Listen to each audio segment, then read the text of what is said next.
Kalau kita membaca Injil hari ini, kita mendapatkan kesan bahwa masuk surga itu sangat sulit. Yesus mengatakan, "Berusahalah masuk melalui pintu yang sempit itu, sebab aku berkata kepadamu, banyak orang akan berusaha untuk masuk, tetapi tidak akan dapat." Ini untuk menjawab pertanyaan orang kepadanya, "Tuhan, sedikit sajakah orang yang diselamatkan?" Jalan menuju keselamatan apakah sedemikian sulit? Ibaratnya itu lorong yang begitu sempit, yang sulit untuk kita lalui, pintu yang begitu kecil untuk bisa kita lewati. Injil kita memberikan kesan seperti itu.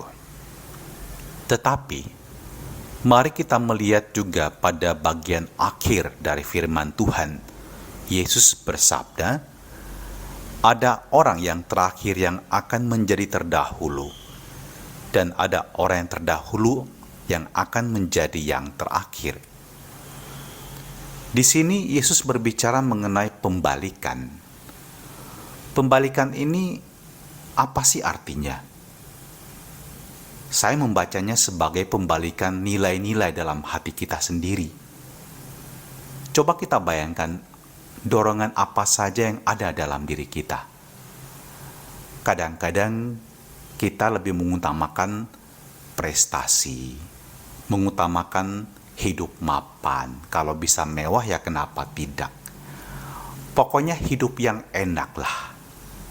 Dan kadang-kadang apa yang kita sebut sebagai perbuatan baik yang menghantarkan kita untuk masuk hidup abadi itu terlupakan.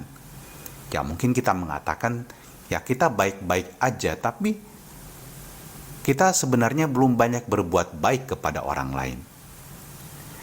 Di sini Yesus berbicara mengenai pembalikan nilai dalam arti untuk masuk surga kita perlu banyak melepaskan diri dari hal-hal dan gaya hidup yang nampaknya enak, seperti pintu yang besar atau jalan yang luas. Dan yang perlu kita lakukan adalah memusatkan diri pada pemberian diri yang baik, meskipun skalanya kecil dan sederhana, yang dapat mengubah hidup Anda dan saya. Mungkin ada prioritas yang telah kita abaikan dahulu hingga saat ini. Mungkin hati dan pikiran kita terisi dengan ambisi dan obsesi yang justru membuat kita melupakan Tuhan, mengabaikan sesama, bahkan mengorbankan atau menyakiti sesama. Kita bisa mengingatkan dalam bacaan pertama dalam surat Rasul Paulus kepada jemaat di Efesus.